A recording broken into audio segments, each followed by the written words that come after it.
"I'm sorry, restaurant policy doesn't allow that." The hostess said it to a woman with 2 kids and $11 who had asked whether her son and daughter could split one plate. It was a lie. "Not a mistake," Eli said smoothly with a small apologetic smile at 12:41 on a Tuesday afternoon. And standing 8 feet away holding a laminated index card he'd carried in his wallet for 11 years was the man who had written the actual policy. He'd written it in his wife's handwriting because it was his wife's handwriting. She'd printed it on a 3x5 card 2 months before she died, and it said the exact opposite of what the hostess had just said. And for 11 years, it had hung framed by the kitchen door where every employee walked past it 40 times a shift. Somebody had taken it down. He'd noticed that at 11:52. Daniel Carter did not raise his voice. He did not announce himself. He watched a mother apologize for asking take her children's hands and turn toward the door, and he looked up at the clock over the pass because he had come here at 11:40 that morning for a very specific reason, and he had until 3 o'clock. At 3 o'clock in a conference room 9 blocks away, Daniel Carter was scheduled to sign the papers that would hand this restaurant, all 3 of them, to someone else. He signed nothing that day. What he did instead 41 minutes later put a small silver key on a hostess stand, ended 2 careers before the dinner rush, and made a district manager say the sentence that finished her out loud in front of 11 customers and a phone that was still recording. This is the story of a table, and the reason it costs so much is not the reason you think. For 11 years, the most important object at Carter's Grill was a 3x5 index card in a $5 frame. Sarah Carter wrote it in a hospital bed in the spring in blue ballpoint in handwriting that had gotten shakier than she wanted anyone to notice. She was 39. She had maybe 9 weeks left, and she spent one of her good afternoons on this because she had decided that if Daniel was ever actually going to build the place they'd talked about, he was going to need one rule he could not talk himself out of on a bad quarter. The card said, "The house rule. No one gets a smaller welcome than the person before them. Not for the shoes, not for the car, not for the check. Everybody eats, everybody sits down, SC." That was it. 6 lines. She'd made him read it out loud back to her, and then she'd made him promise that when he opened the doors, the card went on the wall where the staff would see it, not where the customers would, because customers don't need convincing, Danny. Staff do. On a bad Tuesday, staff do. Daniel had promised. He'd been 32 and broke, in a way that isn't a figure of speech. He was working construction from 6 to 3, delivery from 4 to 10, and an office cleaning contract from 11 to 2 in the morning, sleeping in 90-minute pieces with a 6-year-old named Emma, who had already learned not to ask where he was. He remembers exactly 1 meal from that year, and it is the reason this whole story exists. They were 3 days from payday in a diner on Ashland, and he had $4 and change. He ordered 1 plate of burger and fries and told the waitress he'd already eaten. Then he sat across from his daughter and made a great show of not being hungry while she ate a burger cut in half on a saucer. She was 6, she noticed anyway. Halfway through, without a word, she pushed the saucer with the other half across the table, and she was too young to have any idea what she'd just done to him. The waitress, an older woman with a bad hip whose name Daniel never learned, and he has spent 11 years being sorry about that, came back with a second plate he hadn't ordered and set it down and said, "Kitchen made a mistake, somebody's got to eat it." Then she walked off before he could argue. That's it. That's the origin of Carter's Grill. Not the food truck, not the diner, not the 3 locations. A woman in an apron who decided that a man's dignity was worth a burger she'd probably pay for out of her own tips. Sarah died 14 months later. The food truck came the year after that out of a settlement and a second mortgage, and a level of stubbornness that Daniel would later describe as not courage, I just didn't have another idea. The truck became a diner on Ashland 6 blocks from where they'd shared a plate. The diner became a restaurant. The restaurant became 3. And in the kitchen doorway of each one at eye level hung a photocopy of a 3x5 index card in blue ballpoint. Daniel Carter was 43 now, and he had gotten very good at not being noticed. That was deliberate, and it wasn't humility exactly, it was a tool. He'd figured out early that the second the staff knows the owner is in the room performs. You don't learn anything about a restaurant by walking in as the owner. You learn everything by walking in as a guy in a faded shirt with a truck outside. So there were no photos of him on the walls. His name was on the paperwork and nowhere else. New hires met a maintenance guy named Dan, who fixed the ice machine and asked how their shift was going, and half of them worked there a year before anybody told them. He drove a 2009 pickup with a bedliner full of tools. He owned 4 shirts. He had on paper more money than any of them would have believed, and he lived like a man 3 days from payday because part of him had never entirely left that diner on Ashland. And he had a 17-year-old daughter who 3 months earlier had done something he still hadn't decided how to feel about. Emma Carter had applied for a job at the downtown location under her mother's maiden name. She'd done it without telling him. She'd interviewed, gotten hired as a busser at $11.50 an hour, and worked 3 months in a black apron in her own family's restaurant, and nobody there knew. When she finally told him at their kitchen table with the guilty defiance of a 17-year-old who has decided she's right, her explanation was this: "You always say people show you who they are when they don't know who's watching. Well, they don't know who I am either. And Dad, you're not seeing it anymore. You walk in and you fix the ice machine and everybody's lovely to you. I'm in the back. I see the real thing. Daniel had been angry for about 90 seconds and impressed for the rest of the night. For 3 months, Emma had been telling him things. Small things at first, a new scoring sheet at the host stand. A rule about which sections got priority guests. A trainer telling her not to bother running water to table 22 because they're not spending anything anyway. And Daniel, and this is the part he would not forgive himself for later. And the reason his voice does something when he tells it, Daniel had been busy. 3 locations, a franchise conversation, a regional structure he'd built specifically so he wouldn't have to be in every room. He'd said, "I'll look into it, Em." He'd said it more than once. 2 weeks before the Tuesday, Emma had stopped telling him things and started keeping notes instead. And at 7:40 that Tuesday morning, she'd sent him one text message, which was the reason he was standing in the doorway of his own restaurant at 11:40 with a card in his wallet. "Dad, come to downtown today, 11:40. Don't call ahead and don't tell anybody, not even Miguel. Just come and stand by the door and don't say who you are. Please, I need you to see it and not be told about it." There was a second reason Daniel picked that Tuesday, and it's the clock. At 3 o'clock that afternoon in a conference room 9 blocks north, Daniel Carter was scheduled to sign a franchise development agreement, a deal that would take the 3 Carter's Grill locations and turn them into the first 12 of 40 in 4 states over 6 years. He would keep the name a minority stake and a seat on an advisory board. He would hand over operations completely. He was going to sign it. That's the thing to understand. He'd been going to sign it for 4 months. I was tired in a way that 43-year-olds who have spent 11 years not sleeping get tired, and the pitch had been made to him in exactly the language that works on a man like that. This is how the thing you built outlives you. 40 restaurants. The house rule on 40 walls. Sarah's card photocopied 400 times. The group buying in had already installed their operating template at the downtown location as a pilot 6 months earlier as a condition of the deal. Daniel had approved it by email. He had approved it, if he's honest, without reading all of it on a Sunday on his phone between 2 other things, and that fact would sit in his chest like a stone for the rest of his life. The template had a name. It was called the Guest Quality Index. Whitney Rask was the district manager who ran it, and she was very good at her job, and that is the whole problem. She was 36 sharp, relentlessly organized, and she had been brought in by the franchise group specifically because she could take an emotional legacy brand, her phrase used in a deck in front of Daniel, who had not liked it, and had said nothing, and make its unit economics defensible. Whitney's central insight was not stupid. It was in fact mostly true, which is what made it dangerous. She had noticed that at Carter's Grill, the same square footage produced wildly different revenue depending on who sat in it, and that the restaurant's staff, trained for a decade in a culture of everybody sits down, made no distinction whatsoever between a 4-top that would spend $200 in 50 minutes and a 4-top that would spend $19.90. So she built a system to make them distinguish.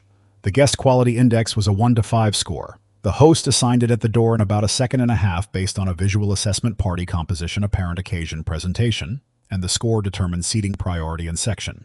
4s and 5s got the window, the booths, the fast turns. 1s and 2s got the back or got told there was a wait or got a to-go menu handed to them with a smile. It was never written down that way, of course. The training deck said guest experience calibration. The scoring rubric used words like anticipated dining occasion and service intensity match. Nowhere in 71 slides did it say look at their shoes and decide. But the metric it fed was extremely specific: average check per cover tracked weekly per host on a leaderboard in the back office. And the host's quarterly bonus and Whitney's and the assistant managers moved with that number. You do not have to tell a 22-year-old to be cruel. You just have to grade her on it and post the scores. The person actually running the floor day to day was Devin Marsh, the assistant general manager, 29, and Devin was not a villain either in the way that the hand is not the gun. Devin wanted the GM job at the new North Side location. Whitney had told him it was between him and one other guy, and that GQI adoption at downtown was the thing being measured. So Devin implemented the hell out of it. He coached the hosts, he put the leaderboard up, and when Miguel Ocampo, the senior server, 11 years at Carter's, one of the 4 people in the building who knew exactly who the maintenance guy named Dan, was pushed back and said, "This isn't how we do it here." Devin cut his sections and moved him to the back station, and everyone on that floor understood the message perfectly. Which brings us to Kelsey Rhodes, who was 22 years old, 4 months into the job, and about to become the most hated hostess on the internet for approximately 9 days. Kelsey was not cruel. That is genuinely, verifiably true, and it makes the story worse, not better. She was a kid who had been handed a laminated rubric, told that her scores were posted weekly, watched a senior server get his shifts gutted for arguing, and correctly understood what would happen to her if her average check per cover was at the bottom of the board on Friday. She had been at the top of the board for 3 weeks running. She had gotten there by learning very quickly to look at people and decide. 11:40 a.m. Daniel Carter walked into his own restaurant and stood by the door for 4 minutes without anyone speaking to him. I wasn't waiting to be greeted. He was reading the room the way he'd read 100 rooms. The place looked good, and that was the first thing that unsettled him. Clean glass, music at the right volume, servers moving with purpose. On any inspection checklist he'd ever built, downtown would have scored a 94. At 11:52, he looked at the kitchen doorway. The frame was there. The nail was there. There was a rectangle on the paint, slightly less faded than the wall around it, about 3 inches by 5. Daniel looked at that rectangle for a long moment, and something in his chest went very quiet and very cold, and he did not know yet that the card was in a drawer in the back office because a district manager had walked past it in month 1 and said without malice, "Let's swap this for the values poster. It's a little folksy for the new brand standard." 11:56 a.m. He went to the host stand. Kelsey Rhodes looked up with the good smile, the real one, the one she'd had before this job, and said, "High table for one." "If you've got one," Daniel said, and then he watched her do it. It took about a second and a half, and he could see every part of it happen. Her eyes went to the shirt, faded navy, the collar gone soft. To the boots, which were work boots with actual work on them. Out the window, to the 2009 pickup with the tool bed. Back to his hands. Something recalculated behind her face. The smile stayed on but disconnected from whatever was underneath it. She glanced down at the tablet on the stand, and Daniel, who was closer than she thought, and who had built the software's original seating map himself, watched her thumb tap a 2. "Oh," Kelsey said with real practiced regret. "We're fully booked right now. I'm so sorry." Daniel looked past her at the dining room. There were 6 empty tables, 2 two-tops by the window, a booth, 3 four-tops in the middle section set waiting empty. "What about those?" he said, gently. Not a challenge, a question. She didn't look. That was the detail he kept coming back to afterward. She did not turn her head. "Those are all reserved. Every one of them." "Everyone," Kelsey said. "We do a lot of business bookings at lunch, but we've got the counter if you don't mind waiting maybe 45 minutes. She said it kindly. She thought she was being kind. She had in her own mind just handled a 2 with grace. "Sure," Daniel said. "I'll wait." He stepped back from the stand and stood by the window, and he was aware distantly that his hands were not entirely steady, and that the feeling in his chest was not anger yet. At 11:58, a silver SUV pulled up out front. 11:59 a.m. 3 men came through the door, mid-40s, good suits, one of them still on a call, the kind of confidence that fills a doorway. Kelsey's whole body changed. She came around the stand. "Gentlemen, welcome in." No tablet, no booking name, no pause at all. She walked them across the room and seated them at one of the middle four-tops, one of the tables that was 40 seconds earlier reserved, and pulled out a chair for the man on the phone and told them Miguel would be right over and that the short rib was extraordinary today. Daniel timed it. 11 seconds from door to seated. He'd been standing there for 19 minutes. That was rung one, and he took it, standing perfectly still by a window with his hands in his pockets, and he did not say a word because his daughter had told him to come and see it, and he had decided he was going to see all of it. 12:09 p.m. Rung 2. An elderly woman came in slowly with a cane. Small, silver-haired, careful, in a good coat that was maybe 15 years old. She had the particular dignity of someone who is dressed properly to go out to lunch alone. "Hello, dear," she said to Kelsey. "Do you have a little table just for one?" Kelsey's sigh was not loud. It was worse than loud. It was tired, the sigh of a person being asked something unreasonable for the 10th time. Daniel watched her thumb hit 1 on the tablet. "We're really slammed right now, ma'am." The woman glanced at the empty two-top by the window. She had been coming to restaurants for 70 years. She knew exactly what she was looking at. "Oh," she said, "I understand." And she started to turn, and the way she said "I understand" like a woman folding a napkin she'd already used did something to Daniel Carter that 10 years of 18-hour days had not. He stepped forward. "Ma'am," she looked back. "Take my place," Daniel said. "I've been waiting a while, so I'm next up. It's yours." She smiled, and it was a sad smile because she'd worked out the arithmetic faster than the 22-year-old had. "But then you won't have one." "Exactly," Daniel said. The old woman laughed, one soft syllable surprised out of her, and she looked at him for a second the way people look at each other when both of them know precisely what just happened, and neither of them is going to say it. Her name, it turned out later, was Ida Pham. She'd been coming to the Ashland location since it was a diner. She had in a drawer at home a photograph of herself standing next to a food truck in 2015. She did not recognize Daniel. But near the back station, a server named Miguel Ocampo froze with 4 plates on his arm because he did. 12:14 p.m. Miguel came around the end of the bar fast, and his face was doing something complicated.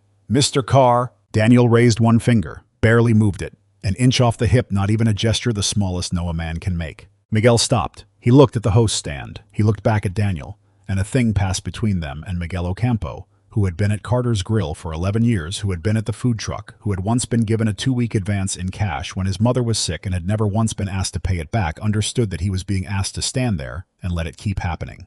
His jaw worked. "How long?" he said quietly. "Long enough to see it," Daniel said.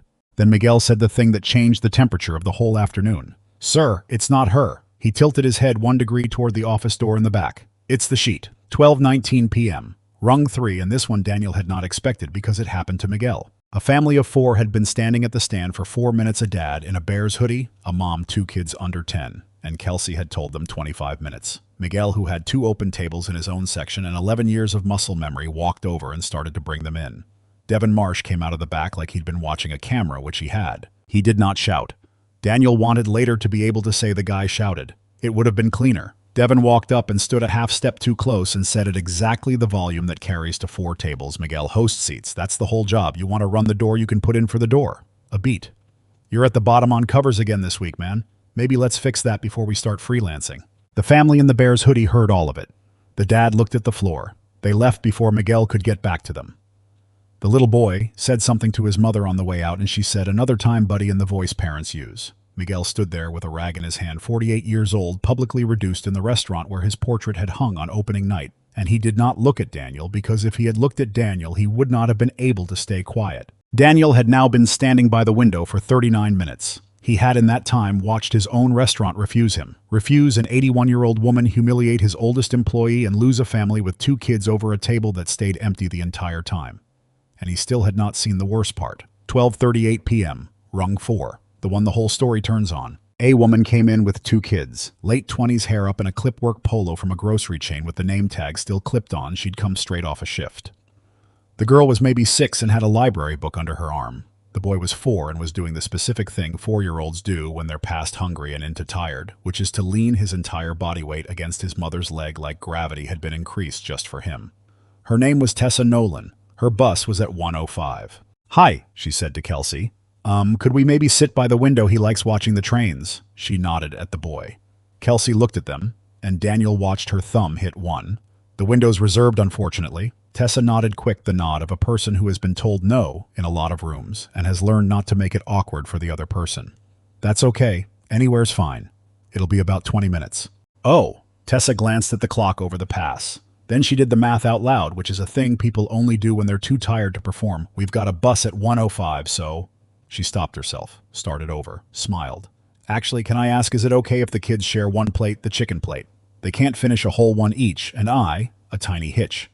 The smallest possible amount of shame allowed into a sentence. It's just easier." And Kelsey Rhodes, 22 years old, with her name at the top of a leaderboard in a back office, said, "I'm sorry, restaurant policy doesn't allow that."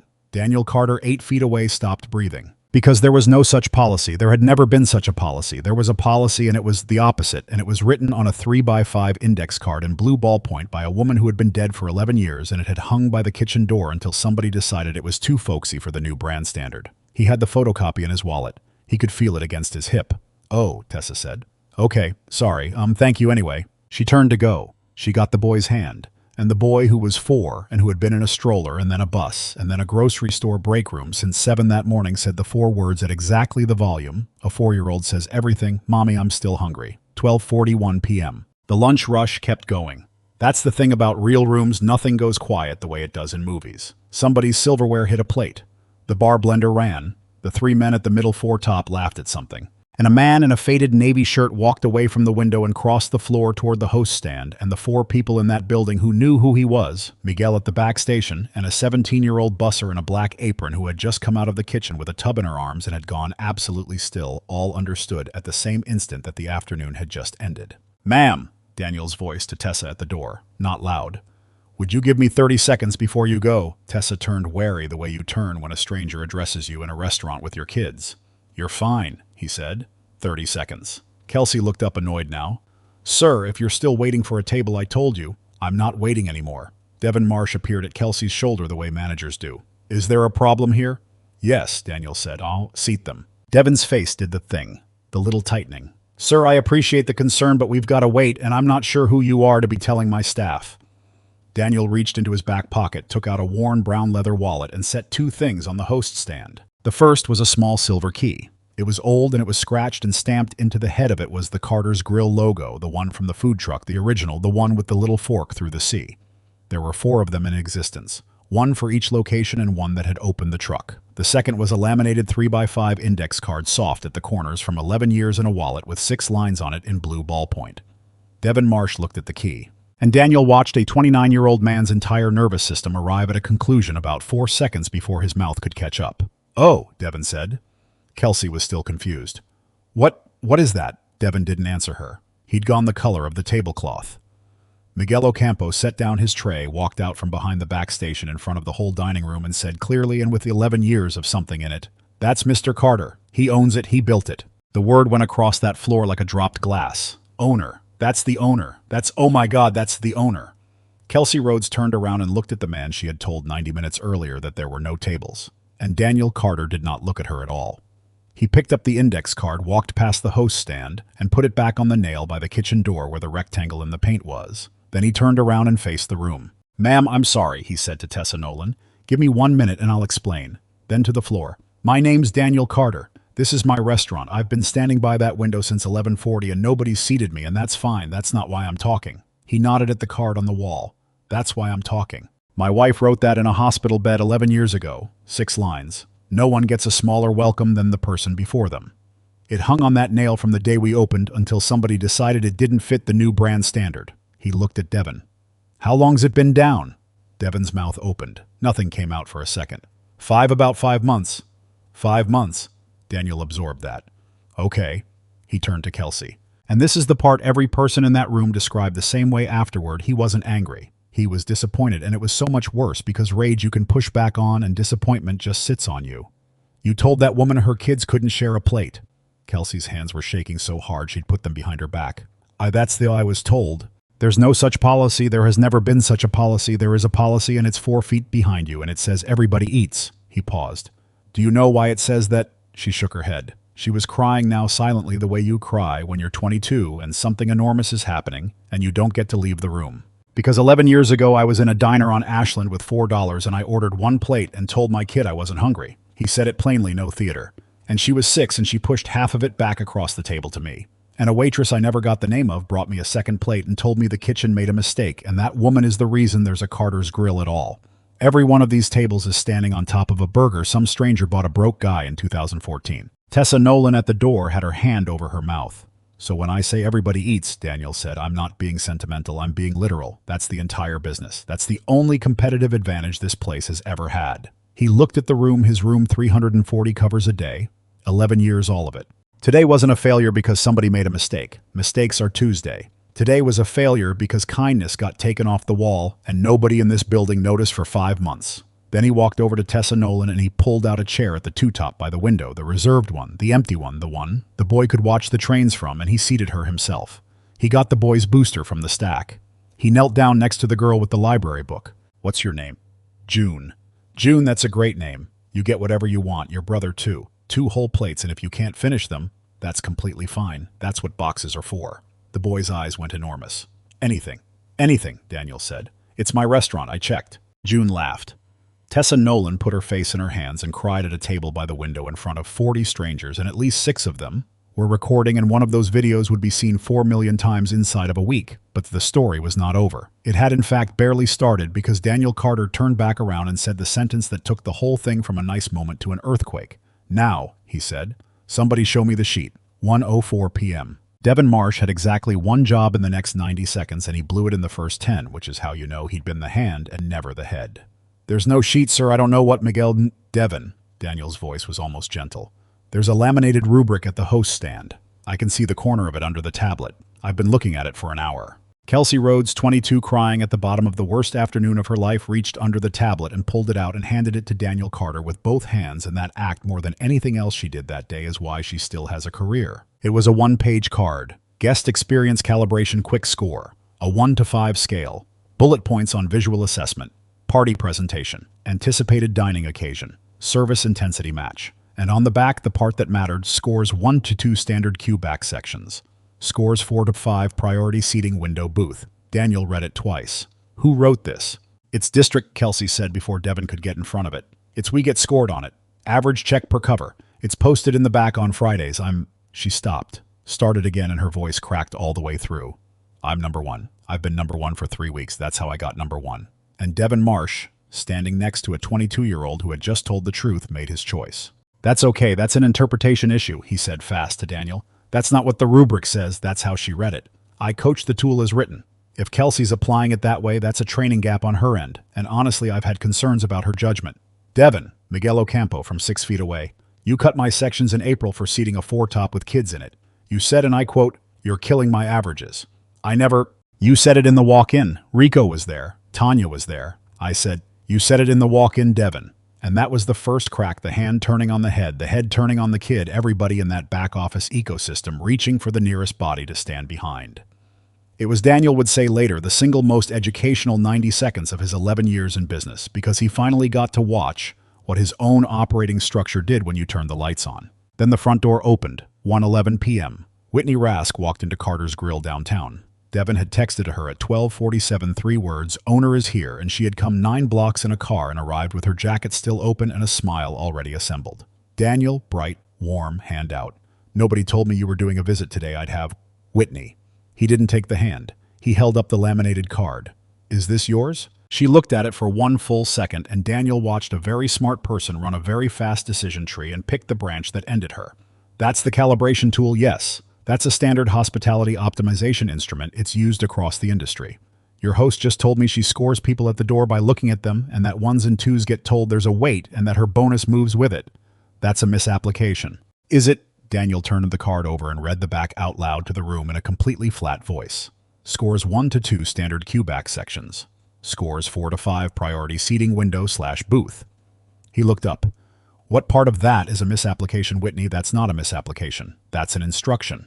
Whitney Rask's smile did not go away. That's the thing about her. It stayed exactly where it was, and she pivoted into the register she'd used in 100 rooms, brisk and slightly impatient, the tone of an adult explaining margin to a hobbyist. "Daniel, with respect, you brought us in for a reason. This location's average check was flat for 2 years. Covers per hour were below every comp in the market. I raised average check 11% in 5 months and turn time by 9 minutes, and those are the numbers that make 40 restaurants possible instead of 3. A small shrug. "You wanted scale. Scale is arithmetic. It requires you to be honest that a 4-top spending $19 over 90 minutes is not the same asset as a 4-top spending $200 over 50, and every operator on earth knows that, and most of them just don't write it down. I wrote it down. That's the only difference between me and the people you'd rather work with." The room was silent now, actually silent, even the bar. "And the card," Daniel said. "By the kitchen. Where is it?" Whitney blinked. "The what card?" "Index card, blue pen in a $5 frame. It was on that nail for 11 years and it's been gone 5 months. I have no idea what you're..." And then she did know. He watched it land, and she recovered in half a second and said the sentence. She said it in front of Miguel Ocampo and Kelsey Rhodes and Devin Marsh and 11 customers and Tessa Nolan at the window with 2 kids and a plate of chicken and at least 3 phones that were recording, and a 17-year-old girl in a black apron standing by the kitchen door with a bus tub in her arms. "Oh, the handwriting thing." Whitney Rask waved 2 fingers. "Daniel, that was clutter. It's a scrap of paper. It doesn't scale." 1 to 13 p.m. Nobody said anything for about 4 seconds. Then a busser walked out of the kitchen, set her tub down on an empty table, took a folded piece of paper out of her apron and put it in Daniel Carter's hand. "Dad," Emma said. "This one's the original directive. Devin told Rico to shred everything from the November rollout on Friday. I took it out of the bin on Thursday night." Whitney Rask turned and looked at the 17-year-old busser who had just said "Dad," and for the first time all afternoon her face did something she hadn't planned. The paper was an internal email printed with a scoring rubric attached. It was from Whitney Rask to Devin Marsh, and 2 other unit managers dated the previous November. Daniel read it in front of everyone. The relevant sentence was, "Coach hosts to protect window booth inventory for high GQI parties. Low GQI parties should be quoted a wait even where inventory exists. The goal is voluntary attrition, not confrontation." Voluntary attrition. Daniel Carter read those 2 words out loud twice. "That's what you called it," he said. "When a woman with 2 kids gets told there's a 20-minute wait at an empty table so she'll leave on her own and you never have to be the one who says no. You built a system so nobody in this building would ever have to feel like they did something wrong." He looked at Kelsey. "She's been carrying it for you for 5 months and she's 22. And Whitney Rask, who had 1 exit left, 1 door marked, 'I'm sorry I got this badly wrong,' did not take it. Every restaurant group in this city runs some version of that," she said. "I'm the only one who documented it. If that's a firing offense, you're going to have a very hard time staffing 40 units. I'm not staffing 40 units, Daniel said. I took out his phone and called the number he'd been going to call at 3 o'clock and said 11 words into it in front of the entire room. It's Carter. I'm not signing today or any other day. Whitney Rask was gone within the week, and the interesting thing is that Daniel Carter did not have to do it. The franchise group did it quickly, cleanly, and without sentiment, the moment a 9-minute video of a district manager calling a dead woman's handwriting a scrap of paper that doesn't scale went from 4 million views to 14. She had not broken a law. That's the part people found hardest to accept, and the part that matters most. Nothing in the guest quality index was illegal, and a competent attorney could argue every line of it as ordinary yield management. What ended her was that she'd written down in a company email a plan to make poor customers leave on their own, and had used the phrase voluntary attrition to describe a woman with a 4-year-old. She has never publicly apologized. In her only statement given to a trade publication 4 months later, she said the tool had been misunderstood by people with no P&L responsibility, which is word for word. The disease stated as a defense. She consults now for restaurant groups on unit economics. She is reportedly very good at it. Kelsey Rhodes was not fired, and that decision cost Daniel 3 days and 1 fight with his own daughter. Emma wanted her gone. Emma had watched her do it for 3 months. Daniel's argument was this: she handed me the sheet when she had every reason to hide it, when Devin was already turning on her, a 22-year-old with rent to pay, pulled the rubric out from under the tablet and put it in the owner's hands and told him she was number 1 on the board and how she'd gotten there. I'm not going to build a company where the only person who told the truth is the only person who loses her job, Daniel said. Kelsey was suspended 2 weeks unpaid and required this was her own idea, offered in a meeting where she cried through most of it, to work 6 months of Saturday lunches at the Ashland location under Miguel Ocampo. She's a general manager now at the Northside location that Devin Marsh wanted. There is a laminated card at her host stand. It is not a scoring rubric. It has 6 lines on it in blue ballpoint. Miguel Ocampo got the thing he'd never asked for in 11 years. When Daniel killed the franchise deal, he also killed the district manager layer that had produced it, and he replaced it with a role he invented in a diner booth over 2 days with a legal pad of floor authority above unit management, whose entire job is that any employee at any level can refuse an instruction they believe violates the house rule and cannot be scheduled down, sectioned down, or written up for it. He offered it to Miguel. Miguel said no twice. He was a server. He said not a suit. And took it on the third ask on one condition: that he'd keep 2 shifts a week on the floor because you can't protect a room you don't stand in. Every new hire at all 3 locations now spends their first 30 minutes with him, and it is not a slideshow. It's Miguel in an apron telling them about a Tuesday. The rest resolve fast and without ceremony. Devin Marsh was terminated for the shredding, not the seating the sheet. He'd have been coached through the destruction of records during an owner walkthrough he could not survive. He had spent 5 months implementing someone else's system perfectly in the hope of a promotion, and got instead the one thing nobody ever wants to be handed, which is sole possession of a document nobody else's name was on. Ida Pham eats at the window table on Tuesdays. It's got a small brass plate on it now, which embarrasses her enormously. And Tessa Nolan, who did not want a job, a check, or a viral moment, and who was frankly a little annoyed by all 3, accepted exactly one thing: a standing tab for her kids at any Carter's Grill ever, no questions. She's used it 11 times in 2 years. June, who is 8 now, has read most of the way through the specials board. There is one more thing, and Daniel Carter had been carrying it unopened for 11 years. Sarah wrote 2 cards that afternoon in the hospital. He'd only ever told one person about the second one, and that person was 17 and had been born 3 years before it was written. The second card came in a small sealed envelope, and on the front of the envelope, Sarah had written in the same blue pen, "Open this on the day you're thinking about letting it go." He'd almost opened it a dozen times. The year the diner nearly closed. The night the food truck's transmission died. The morning he signed the lease on downtown and threw up in the alley behind it. Every time he'd decided he wasn't there yet and put it back in the drawer. At 2:40 that Tuesday, 20 minutes before he would have been sitting in a conference room 9 blocks north, signing his name, Daniel Carter sat in his truck in the alley behind his own restaurant and opened it, because he had never in his life been closer to letting it go than he was that morning. The card said, "If you're reading this, you're tired, and you're thinking about handing it to somebody with more energy than you. Do it if you need to. I mean that. But check one thing first. Go stand by the door for an hour and don't tell them who you are. Then look at the wall by the kitchen and see if my card's still up. If it's up, sell it. They'll be fine. It was never the building. It was the rule, and the rule survived you. If it's down, then whoever you're handing it to already took it down, and they'll take everything else too, and you'll spend the rest of your life explaining to Emma why the thing with our name on it stopped being ours. Don't sell a promise, Danny. You can only keep one or break one." SC Daniel Carter sat in a parked truck in an alley and read it 4 times. Emma found him there at 10 to 3. She got in on the passenger side without saying anything, the way she'd been getting into that truck since she was 6, and read it over his shoulder, and then neither of them said anything for a while. She knew, Emma said finally. 11 years ago, she knew exactly what would happen. She didn't know what would happen, Daniel said. She knew what to check. He folded it, put it in the wallet next to the other one. Dad, Emma was looking out the windshield. I sent that text at 7:40 this morning. If I'd sent it Thursday, I'd have signed on Thursday, Daniel said. Yeah. So you saved it, kid. He started the truck. Your mom wrote the rule. You're the one who made me go read it. Meta ending. All right, let's be honest with each other.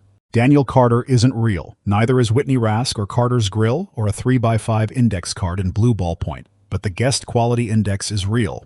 Not by that name, by 100 names in 1,000 buildings right now. Somewhere today, a host, a receptionist, a sales rep, a leasing agent, a bank teller, a car salesman is looking at a person walking through a door and assigning them a number in a second and a half. Sometimes it's on a laminated card. Usually it isn't. Usually it's just in the air, unwritten, absorbed, the thing everybody knows and nobody says. And the score decides how long you wait, which table you get, whether the thing you asked for is available or reserved. And here's what I want you to notice about this story, because it's the part that isn't comfortable. The villain wasn't the 22-year-old at the door. Kelsey Rhodes wasn't cruel, she was graded. Somebody built a system that paid her to look at a woman in a grocery store polo and decide, and then posted the scores on Friday so she'd know how she was doing. She was the hand. She was always the hand. And the person who wrote the system.